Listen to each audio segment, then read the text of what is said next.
Exercise 13.3 इसकी दी थी मैंने आपको आरडी की होमवर्क में। इसमें क्वेश्चन नंबर 1 का 4th पार्ट देखते हैं।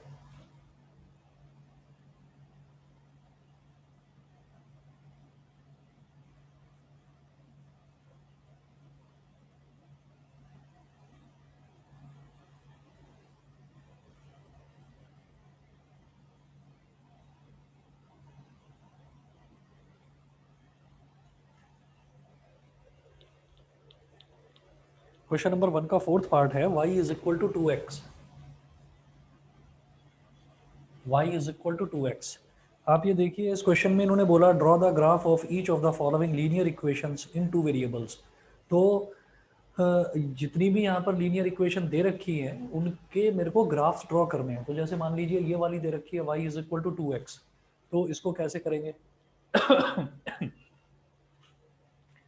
y is equal to 2x, तो मैं कोई दो वैल्यू ले लेता हूँ यहाँ पर x की, और फिर दो वैल्यू में मेरे को मिल जाएंगी y की।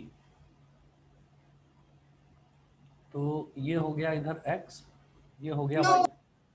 अब x की वैल्यू मैंने ले ली यहाँ पर 0। जब x की वैल्यू 0 लूंगा तो y की वैल्यू क्या हो जाएगी? 2 इंटू 0, ये भी 0 हो जाएगा। तो y की वैल्यू हो गई 0। ठीक है, x की वैल्यू मैंने ले ली 1, तो y की वैल्यू क्या हो गई? 2 इंटू 1, ये हो गई 2।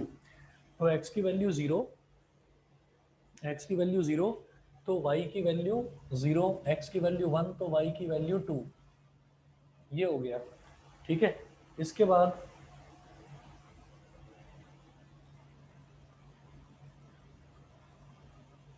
बाद देखिएगा, अब इसका ग्राफ कैसे बनाएंगे? ये y एक्सेस, सॉरी ये x एक्सेस, और ये y एक्सेस। अब यहाँ पर देखो x की वैल्यू कितनी है? 0 और 1, उससे आगे तो नहीं है। तो आप ले लो 0, 1, 2, 3, ये तीन वैल्यूज दिखा दीजिए आप। और उसके बाद y भी 0 और 2 है, तो 0, 1, 2 और 3। तो जब x 0 है तो y भी 0, तो यहाँ पर डॉट लगाइए। जब x 1 है तो y 2, जब x 1 है तो y 2, यहाँ पर डॉट लगाइए। और ये जो दोनों डॉट्स हैं इनको आप स्केल रखकर ज्वाइन कर दीजिए।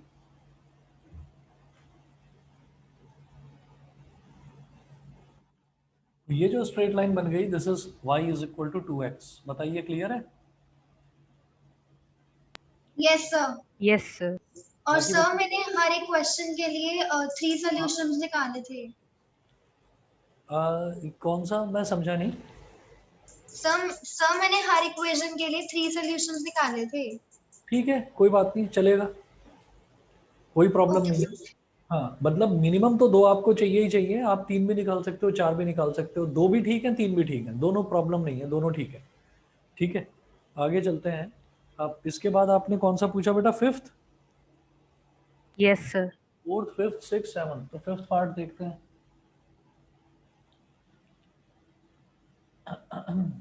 फिफ्थ पार्ट,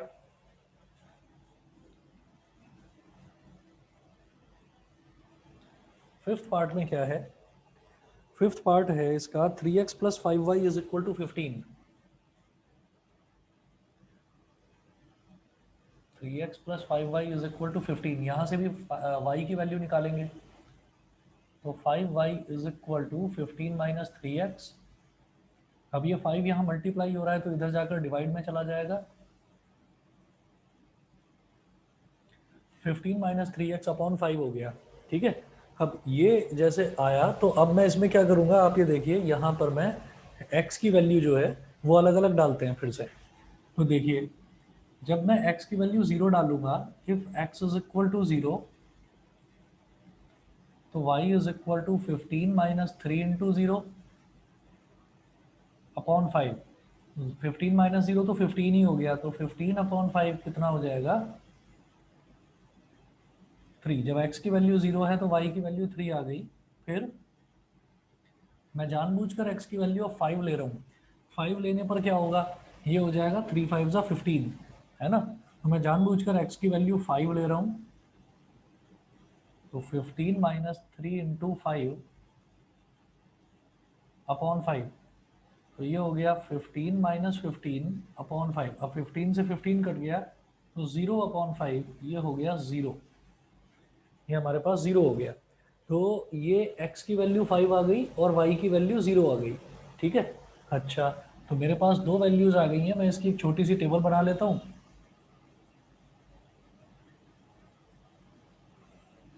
ये x और ये y।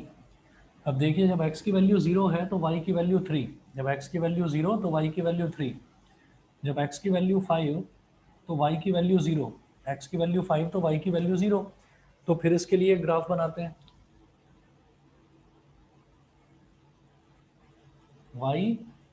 y dash x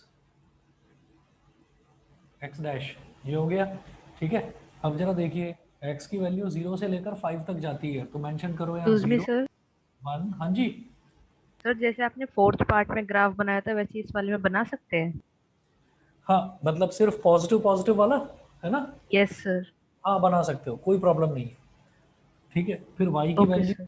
y की वैल्यू 3 और 0, तो y की वैल्यू मैक्सिमम 3 तक जा रही है। तो 1 2 3 4। तो x 0 है तो y 3, जब x 0 है तो y की वैल्यू 3, तो यहाँ डॉट लगा दिया। जब x 5 है तो y की वैल्यू 0, जब x 5 है तो y की वैल्यू 0, 0 तो यहीं पर होती है।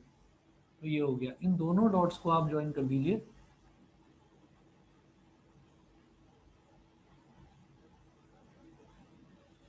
ठीक है, तो ये स्ट्रेट लाइन बन गई। इस स्ट्रेट लाइन पर हम ये वाली लाइन की इक्वेशन लिख देंगे, ऐसे लिख देंगे 3x plus 5y is equal to 15। ठीक है, ये हो गया हमारा फिफ्थ पार्ट। फिफ्थ पार्ट के बाद में है सिक्स्थ पार्ट। सिक्स्थ पार्ट देखिएगा, सिक्स्थ में क्या गिवन है, x/2 minus y/3। x/2 minus y/3 is equal to 2। अब देखिएगा यहाँ पर 2 और 3 का एलसीएम जो है वो 6 आ जाएगा।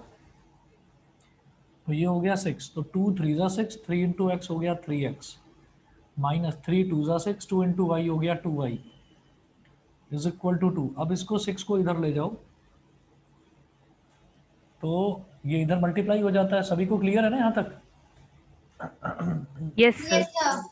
हम्म, चलिए। तो फिर आप देखिएगा कि ये 6 इधर 2 से मल्टीप्लाई हो जाएगा, तो ये हो गया 3x minus 2y is equal to 12।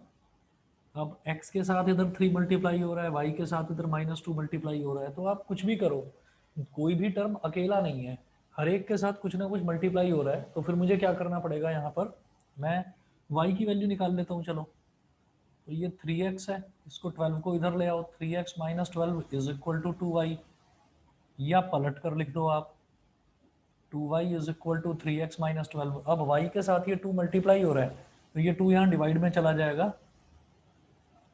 तो y इज इक्वल टू हो गया 3x माइनस 12 अपॉन 2। ये y की वैल्यू हो गई। फिर मैं क्या करूंगा इसमें कि जब y की ये वैल्यू आ गई, अब हम अलग अलग वैल्यूज डालेंगे, x की और y की वैल्यूज निकालेंगे। तो देखते हैं, if x is equal to, if x is equal to 0, तो y क्या हो जाएगा, 3 इंटू 0 माइनस 12 अपॉन 2। ठीक है, तो 3 इंटू 0 तो 0 हो गया, 0 माइनस 12 क्या हो गया, -12, तो -12/2, तो 2 6 ज़ा 12, तो y की वैल्यू आ गई -6। ठीक है, उसके बाद अब मैं जानबूझकर x की वैल्यू 4 ले लूंगा, ताकि 3 4 ज़ा 12 -12 0 हो जाए।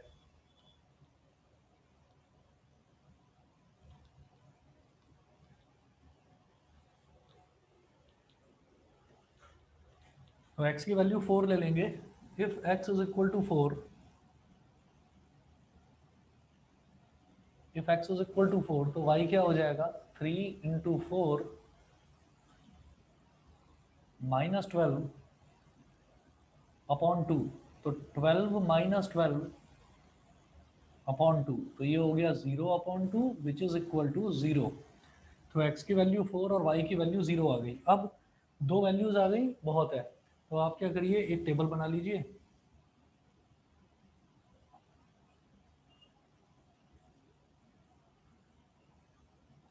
इधर x है और इधर y है। जब x की वैल्यू 0 तो y की वैल्यू -6, x की वैल्यू 0 तो y की वैल्यू -6, जब x की वैल्यू 4 तो y की वैल्यू 0, x की वैल्यू 4 तो y की वैल्यू 0। ये हो गया, ठीक है। अब मैं क्या करूंगा, फिर आप इसका ग्राफ बनाइए, y और y डैश, ये हो गया x और x डैश। अब देखिएगा x की वैल्यू 0 है और 4 है, तो 0 से 4 तक बना सकते हैं हम, 0 1 2 3 4, और चलो एक वैल्यू और ले लो 5। और y की वैल्यू है -6 और 0, तो 0 से -6 तक पॉजिटिव में जाने की ज़रूरत ही नहीं। तो -1 -2 -3 -4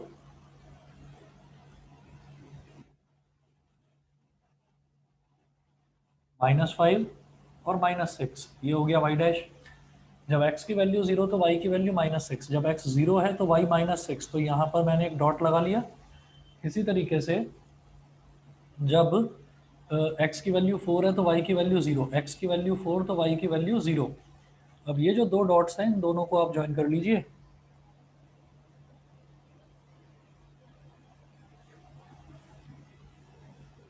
ये हमारे दोनों डॉट्स हमने ज्वाइन कर लिया, स्ट्रेट लाइन बन गई। ये जो स्ट्रेट लाइन बनी है इसका क्या है, x/2 - y/3 is equal to 2। चाहे तो ये लिख दो और चाहे तो आप ये लिख दीजिए, ये वाली जो इक्वेशन है 3x - 2y is equal to 12, तो यहाँ लिख दो 3x - 2y is equal to 12। बताइए सब बच्चों को क्लियर है sixth part? Yes sir. Yes sir. चलिए उसके बाद अगला देखते हैं सेवंथ पार्ट।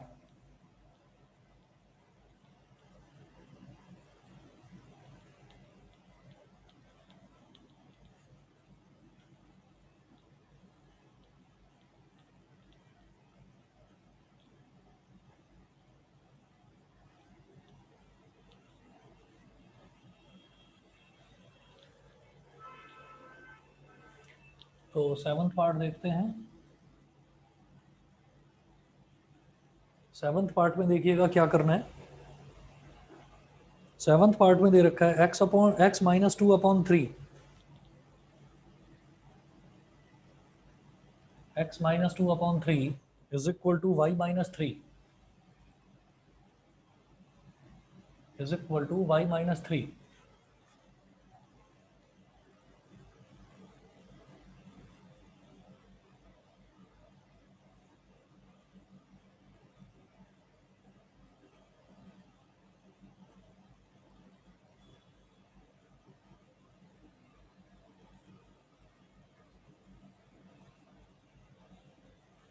चलिए यहाँ पर क्या करना होगा कि x - 2/3 is equal to y - 3, तो ये 3 सीधा सीधा इससे मल्टीप्लाई हो जाएगा।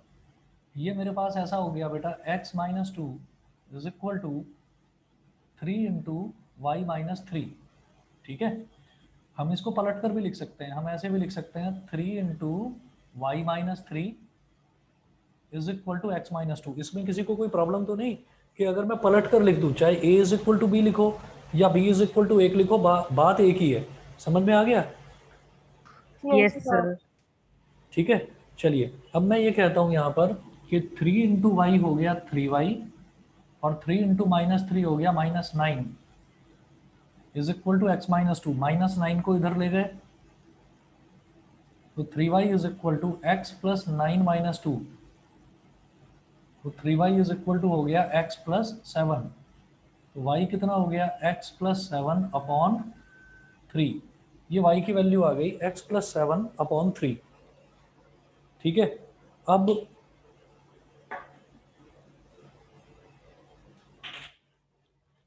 अब क्या करें अब जानबूझकर कुछ ऐसी वैल्यूज लेनी है ताकि वो 3 से डिवाइड हो जाए। देखो अगर मैं x की वैल्यू 0 लूंगा तो 0 प्लस 7/3, तो वो 7/3 आएगा, वो 3 से डिवाइड नहीं होगा। मैं x की वैल्यू 1 लूंगा तो 1 प्लस 7 8 होता है। मैं x की वैल्यू 2 ले लेता हूँ तो 2 प्लस 7 9 हो जाएगा, तो 2 ठीक है हमारे लिए। हम क्या करेंगे, इफ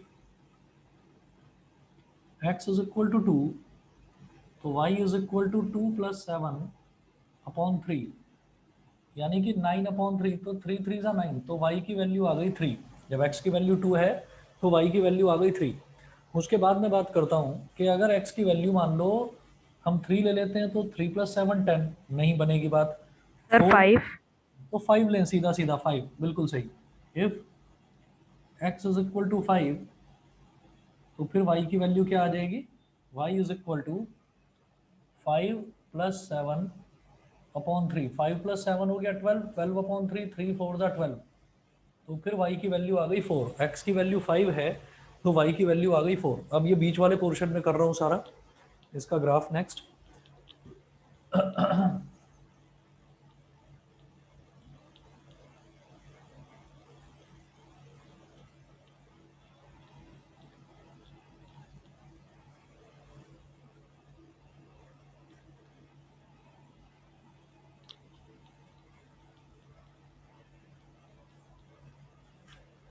वेदार समझ में आ रहा है?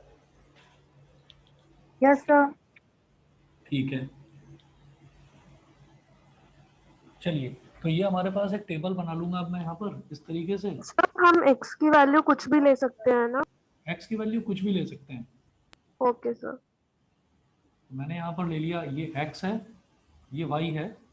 x की वैल्यू 2 तो y की वैल्यू 3, x की वैल्यू 2 तो y की वैल्यू 3, x की वैल्यू 5 तो y की वैल्यू 4, x की वैल्यू 5 तो y की वैल्यू 4। ग्राफ बनाइए। ये y हो गया, ये y डैश हो गया, ये x हो गया और ये x डैश हो गया। उसके बाद देखिए जब x की वैल्यू 2 है तो y की वैल्यू 3, तो यहाँ पर 0 है, ये 1 है, ये 2 है, ये 3 है, और आप x की वैल्यू पहुँचाइए कहाँ तक, 5 तक। x की वैल्यू 2 और 5 है तो x की वैल्यू 5 तक लीजिए आप। ये 4 और ये 5 और y की वैल्यू 3 और 4, तो y की वैल्यू 4 तक जानी चाहिए कम से कम, 1 2 3 और 4। तो देखिए जब x की वैल्यू 2 है तो y की वैल्यू 3, जब x की वैल्यू 2 है तो y की वैल्यू 3, यहाँ पर डॉट लगाइए।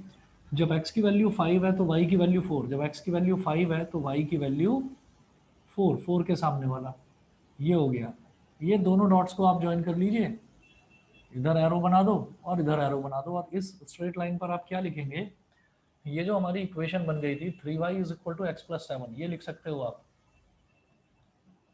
3y is equal to x + 7। इसके अलावा बताइए बेटा और कौन से डाउट्स हैं? Sir question number 2। एक मिनट, टिया कौन सा बताया, क्वेश्चन नंबर 2? Yes sir. ठीक है, और आंसर क्वेश्चन इसका नंबर 8th 4। पार्ट भी तो था। 8th पार्ट करा रहा हूँ, क्वेश्चन नंबर 1 का 8th पार्ट कराता हूँ, क्वेश्चन नंबर 2, और इसके अलावा sir question number 4। Question number 4। ठीक है, क्वेश्चन नंबर 2, क्वेश्चन नंबर 4 अभी कराता हूँ, और पहले इसका 8th पार्ट भी देखते हैं। तो ये 7th पार्ट था, इसके बाद इसका 8th पार्ट देखिए। 8th पार्ट है 2y is equal to -x + 1, 2y is equal to -x + 1। तो यहाँ से y की वैल्यू क्या आ जाएगी, -x + 1 अपॉन 2, -x + 1 अपॉन 2, ये y की वैल्यू आ गई। अब मैं इसको एक बॉक्स में एनक्लोज करूंगा, अलग अलग वैल्यूज लूंगा। मैं जानता हूं कि अगर x की वैल्यू में 1 डाल देता हूं, if x is equal to 1, तो y क्या हो जाएगा, माइनस माइनस तो है ही, और x की जगह लिखते हैं 1, -1 + 1 अपॉन 2, 1 और -1 कैंसिल होकर 0/2 बन जाएगा। 0/2 मतलब 0 आ गई वैल्यू, ठीक है। तो x अगर 1 है तो y की वैल्यू 0 आ गई। फिर हम देखते हैं नेक्स्ट, नेक्स्ट देखेंगे कि x की वैल्यू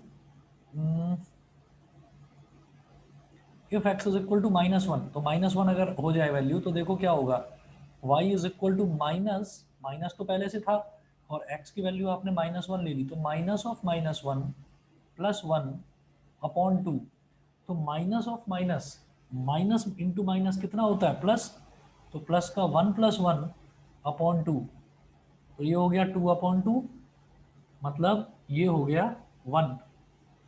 तो x की वैल्यू 1 है तो y की वैल्यू 0, x की वैल्यू -1 तो y की वैल्यू +1। बताइए जी, क्लियर है? Yes sir. ठीक है, चलिए जी। इसके बाद हमारे पास ये दो वैल्यूज आ गई, तो इसकी एक पहले टेबल बनाएंगे फिर ग्राफ बनाएंगे।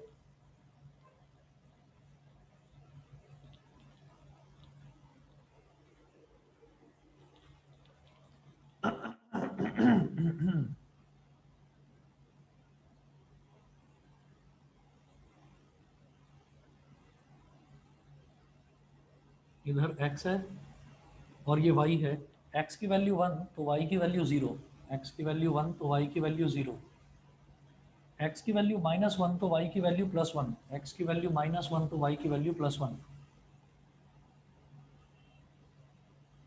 y y डैश,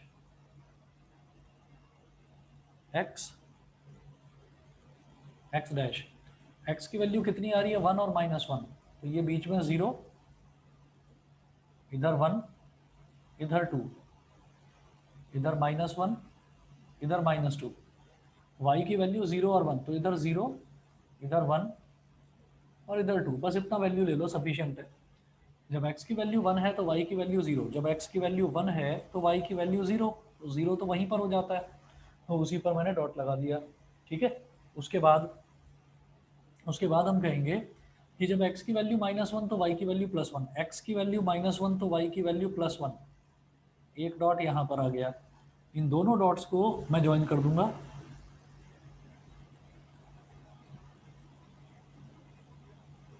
तो ये एक स्ट्रेट लाइन बन गई। ये एक स्ट्रेट लाइन बन गई। अब ये क्या था, 2y is equal to -x+1, तो इसके ऊपर आप लिख सकते हैं ऐसे 2y is equal to -x+1। बताइए जी, क्लियर है सभी को? Excuse me sir. हाँ जी बताइए। सर मुझे एक चीज पूछनी थी कि हम -x+1 को 1 - x भी लिख सकते हैं? हाँ लिख सकते हो, लिख सकते हो। Okay sir. हाँ जी, चलिए जी। अब इसके बाद मैं आगे देखता हूँ। नेक्स्ट आपका डाउट था क्वेश्चन नंबर 2, तो क्वेश्चन नंबर 2 देखते हैं।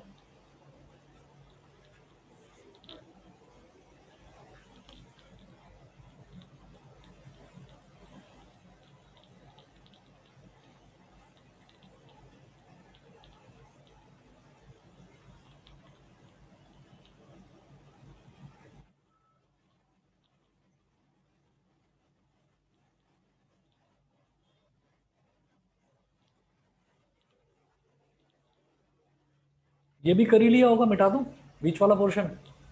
Yes sir. Yes sir. ठीक है। देवांश समझ में आ रहा है?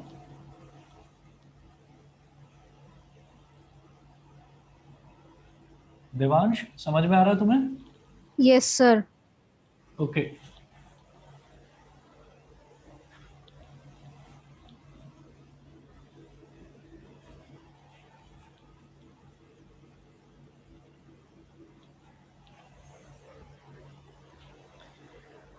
अब देखिएगा, क्वेश्चन नंबर 2 है, give the equations of two lines passing through 3, 12 how many more such lines are there and why? Give the equations of two lines passing through 3, 12। देखिए क्वेश्चन नंबर 2 में इन्होंने बोला है कि give the equations of two lines passing through 3, 12। तो 3, 12 से गुजरने वाली आप कोई दो लाइंस की इक्वेशन बताइए, कोई दो लाइंस की इक्वेशन जो 3, 12 से गुजरे, है ना? तो क्या करेंगे कि we are supposed to find out two lines passing through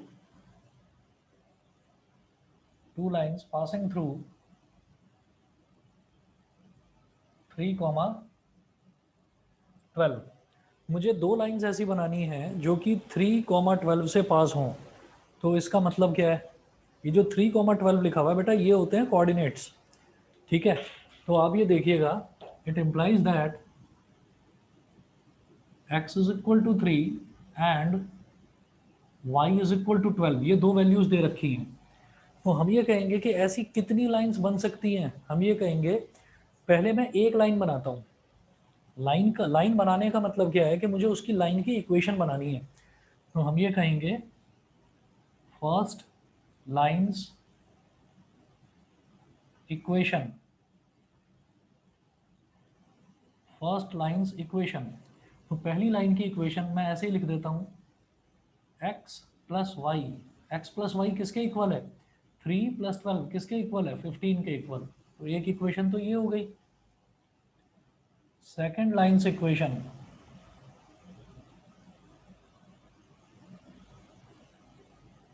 तो ये इक्वेशन हमें बनानी है।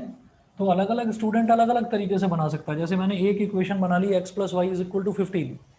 क्यों? क्योंकि मुझे पता है कि x की वैल्यू 3 और y की वैल्यू 12 है, तो 3 प्लस 12 15 ही होगा। उसके बाद फिर मैं कहता हूँ कि चलो अगर मैंने इसमें x में मैंने 2 मल्टीप्लाई कर दिया, तो 2x प्लस y को मैंने एज इट इज रहने दिया, तो 2x प्लस वाई, बताओ कितना हो जाएगा? 2 इंटू 3 6, 6 प्लस 12 कितना हो जाएगा? 18। तो ये हो गई second equation, second lines equation. फिर आप कहें कि चलो मैं तो एक और बनाना चाहता हूँ, तो थर्ड लाइंस इक्वेशन।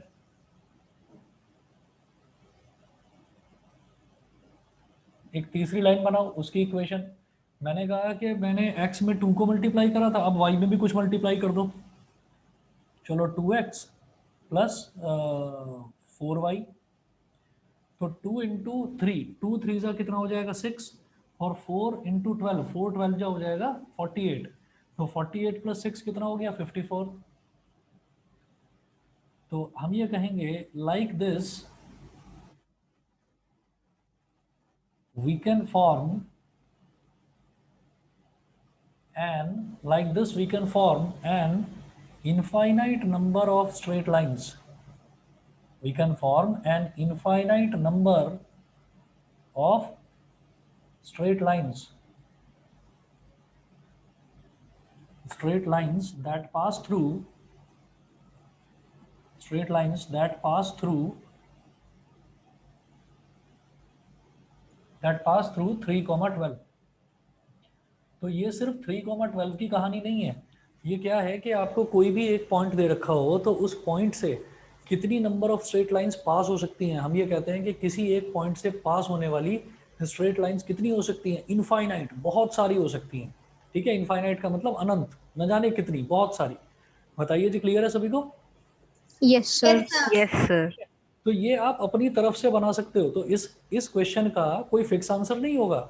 इस क्वेश्चन का क्या है कि हो सकता है कि आपका कुछ और आंसर आए, आपके फ्रेंड का कुछ और आंसर आए, मेरा कुछ और आंसर आए। तो हम अलग अलग स्ट्रेट लाइंस बना सकते हैं। मैंने यहाँ x में 2 मल्टीप्लाई करा, आप कर दो यहाँ पर 3 मल्टीप्लाई, कि 3x प्लस वाई। तो 3x प्लस वाई क्या हो जाएगा? 3 3 9, 9 plus 12 21, 3x plus y is equal to 21। तो आप कितनी भी इक्वेशंस यहाँ पर बना सकते हैं। ये तो हुआ बेटा क्वेश्चन नंबर 2। अगर सभी को समझ में आ गया तो मैं आगे बढ़ता हूँ। क्वेश्चन नंबर 4 देखते हैं। क्वेश्चन नंबर 4 में क्या दे रखा है? A lending library has a fixed charge for the first 3 days. सभी के पास शायद आर डी शर्मा होगी नहीं, मैं लिख देता हूँ यहाँ पर। A lending library has a fixed charge for the first 3 days, has a fixed charge for the first 3 days. A lending library has a fixed charge for the first 3 days and an additional charge for each day thereafter. And an additional charge for each day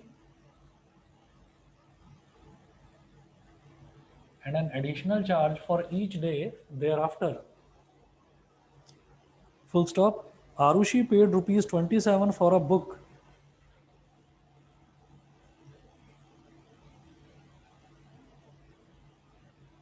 Arushi paid rupees 27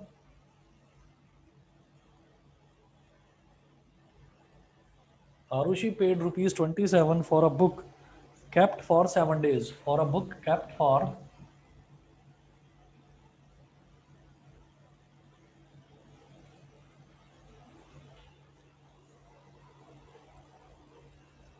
Arushi paid rupees 27 for a book kept for 7 days full stop if fixed charges are rupees X. If fixed charges are rupees X, if fixed charges are rupees X and per day charges are rupees Y, and per day charges are, if fixed charges are rupees X and per day charges are rupees Y, full stop, write the linear equation representing the above information. Write the linear equation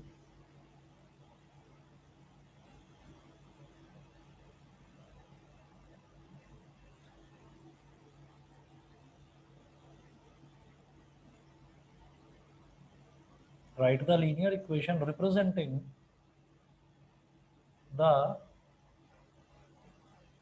the above information.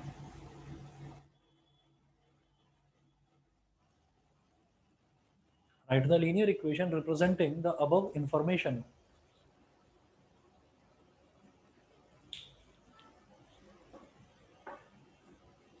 अब देखिएगा इसमें question में क्या दे रखा है। Lending library का मतलब क्या है कि जैसे आपके स्कूल में भी लाइब्रेरी होती है तो वहाँ पर भी जैसे बुक्स लेते हैं तो बुक्स लेने पर एक पर्टिकुलर टाइम ड्यूरेशन होता है, ठीक है।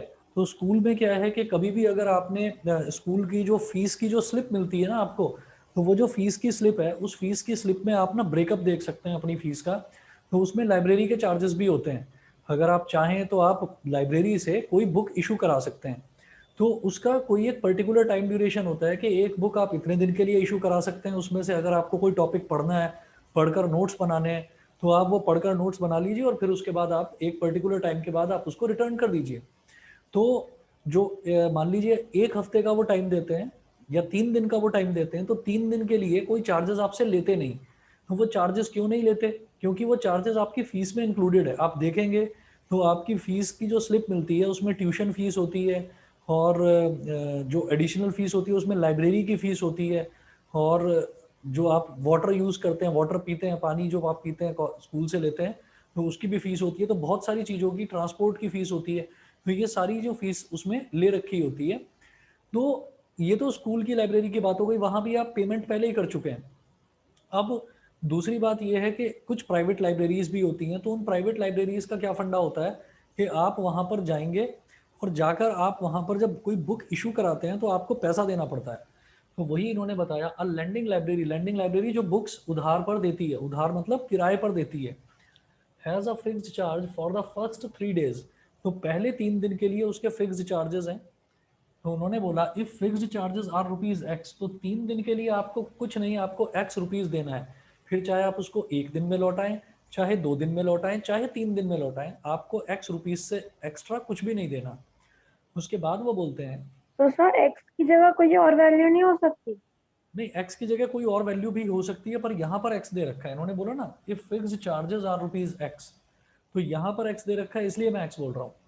समझ गए? ठीक है सर।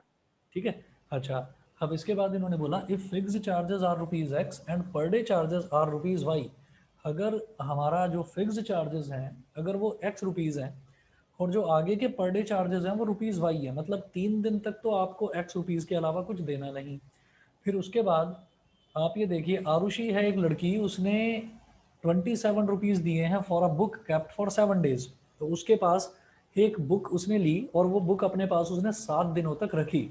तो आप ये देखिए, a lending library has a fixed charge for the first 3 days. तो पहले 3 दिन के लिए आपको एक्स रुपीज़ देना है। उसने वो बुक अपने पास कितने दिनों के लिए रखी? 7 दिन के लिए। तो एक्स्ट्रा जो हुए दिन वो कितने हुए, वो 4 दिन एक्स्ट्रा हुए।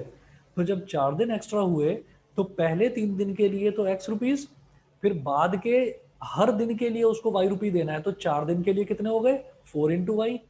तो हम ये कहेंगे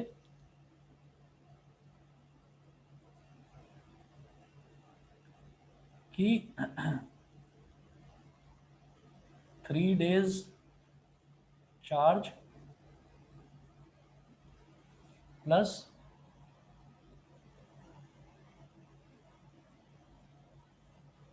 3 days charge plus 4 days charge is equal to 27। ठीक है, उसने 7 दिन में टोटल 27 रुपए किराया दिया। तो 3 days चार्ज तो फिक्स है, वो तो एक्स रुपीज़ है। तो 3 days चार्ज की जगह तो आप एक्स रुपीज़ लिख देंगे। और 4 days चार्ज, भाई 3 दिन के बाद हर दिन का किराया वाई रुपीज़ पर डे है। तो जब एक दिन का किराया वाई रुपीज़ है तो 4 दिन का किराया कितना हो जाएगा, 4 इंटू 4 वाई। बाय। वाई बिल्कुल सही।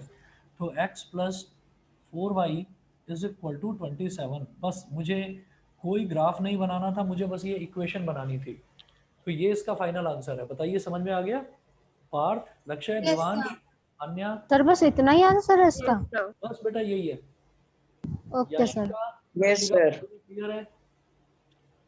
यस ठीक है। यशिका, यस यशिका आवाज आ रही है मेरी? नहीं आ रही होगी, नेटवर्क प्रॉब्लम हो गई होगी बहुत ज़्यादा, है ना? चलिए ठीक है। ये क्वेश्चन नंबर 4। और बताइए, और किसी बच्चे को किसी क्वेश्चन में कोई डाउट है? नहीं? No sir. No, ठीक sir, है, no doubt. ठीक है, ठीक है, ठीक है, ओके। अब इसके अलावा जो क्वेश्चंस हैं, इसके अलावा वाले जो क्वेश्चंस हैं वो एनसीईआरटी में उस टाइप के क्वेश्चंस नहीं हैं, तो उसको मैं छोड़ रहा हूँ। और या 1 मिनट वेट करें, बस 1 मिनट वेट करिए, एक बार वेरीफाई कर लेता हूँ।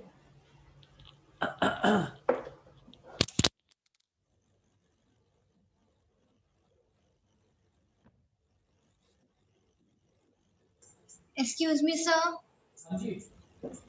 सर एक्चुअली मेरी आर.डी. शर्मा में क्वेश्चन 4 कोई और था, और जो आपने पिक्चर भेजी थी उसमें कोई और था। तो मैंने जो अपनी वाली में से किया, आप एक बार वो चेक कर लीजिएगा। मैंने वो आपको वो भेजी थी पीडीएफ।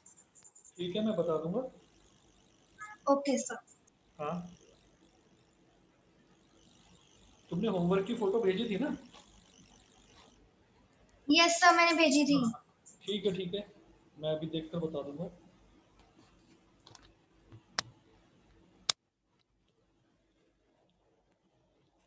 बस चेक ही करना है ना, ठीक है या नहीं है? Yes sir. मैं चेक करके बता दूंगा, लेकिन अभी क्या है कि अभी इस टाइम ना मेरा फ़ोन कनेक्टेड है, तो अभी नहीं बता पाऊंगा। मैं थोड़ी देर बाद बता दूंगा आपको, क्लास के ओके बाद। सर। Okay sir. हाँ जी। 1 मिनट में ये देख लेता हूँ कि इसमें कोई टाइप मिस तो नहीं हो रही है एनसीईआरटी में।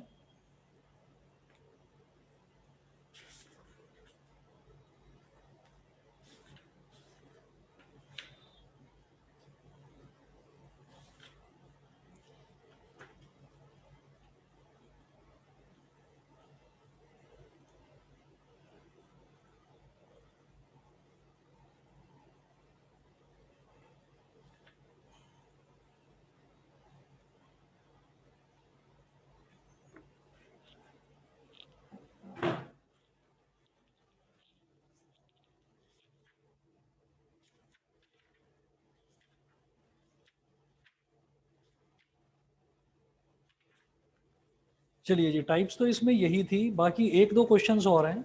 वो क्वेश्चंस जो हैं एनसीईआरटी में दे रखे हैं उस टाइप के क्वेश्चंस, उसमें आपको ना लीनियर इक्वेशन बनानी होगी। तो वो क्वेश्चंस मैं आपको भेजूंगा, आप लोग करके करना उसको ट्राई। और अब जो हमारे पास बचा है इसमें टॉपिक, वो है equations of lines parallel to the x axis and y axis.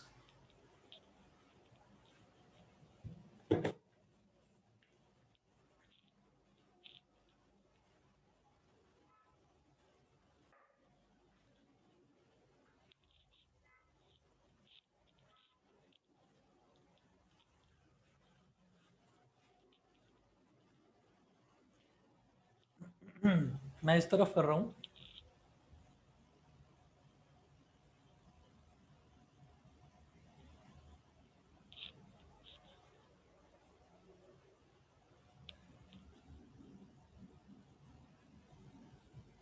equations of lines parallel to x-axis and y-axis. Equations of lines parallel to x-axis and y-axis. ये हमारा नेक्स्ट टॉपिक है। इसमें आप ये देखिए कि अगर कोई भी लाइन एक्स एक्सिस के पैरेलल है तो उसकी ना इक्वेशन की एक बहुत आसान सी फॉर्मेट होती है। आप ये देखो कि अगर लिखा हुआ है, मैं यहाँ लिख रहा हूँ equation of line parallel to y axis. पहले वाई एक्सिस वाला देख लेते हैं। Equation of line parallel to y axis. तो वाई एक्सिस वाले में एग्जाम्पल इक्वेशन आपको सिर्फ इस तरह से दे रखी होगी, if x is equal to 3, 4, 5, 6 कुछ भी ऐसे दे रखा होगा। तो आपको क्या करना है, ये वाई एक्सिस बना ली, वाई डैश, इधर x और इधर x डैश, ठीक है। x इज इक्वल टू 3 दे रखा है तो आप x में 3 स्टेप्स आगे बढ़ेंगे, 0, 1, 2 और 3। तो x इज इक्वल टू 3 पर आप पहुंचकर y एक्सिस के पैरेलल एक लाइन ड्रॉ कर देंगे, बस ये काम करना है। This equation is called x is equal to 3। बस ये तो हो गई equation of line parallel to y axis. फिर दूसरा देखिए, equation of line parallel to x axis. Equation of line parallel to x axis. Equation of line parallel to x axis. तो इसमें देखिएगा कि मान लो equation of line parallel to x axis, तो ये किस तरीके की होती है, जो y एक्सिस के पैरेलल है वो तो ऐसी होती है x is equal to something. जो y एक्सिस के पैरेलल बनती है लाइन वो तो ऐसी होती है कि x is equal to something. Similarly जो x एक्सिस के पैरेलल होगी वो क्या होगी, y is equal to something. तो इसमें आप एग्जांपल ले लीजिए, example y is equal to 3, ये तो इसके लिए क्या करेंगे, ये 0, 1, 2 और 3। तो y एक्सिस में 3 तक पहुंचो और ये x एक्सिस के पैरेलल लाइन ड्रॉ कर दो, तो ये कहलाएगी y इज इक्वल टू 3। बताइए जी, क्लियर है कि नहीं। y इज इक्वल टू 3 होगा तो 3 पर पहुंचकर x एक्सिस के पैरेलल लाइन ड्रॉ करो। y इज इक्वल टू 4 होगा तो y में 4 पर पहुंचकर x के पैरेलल लाइन ड्रॉ कर लो। 5 होगा तो 5 पर पहुंचकर x एक्सिस के पैरेलल लाइन ड्रॉ कर लो। ऐसा करना होता है, समझ गए। Yes sir. चलिए जी, तो आज इतना ही करिए। मैं आपको कुछ क्वेश्चंस भेजूंगा, वो क्वेश्चंस आपको करने होंगे और उसमें जो भी डाउट आएगा वो कल पूछ लेना। ये चैप्टर फिनिश है, इसमें और कुछ नहीं है। Okay sir. ठीक है, ओके सर। हाँ जी, जो भी doubt. Explain this book bye sir. Again. Thank you sir. Bye sir.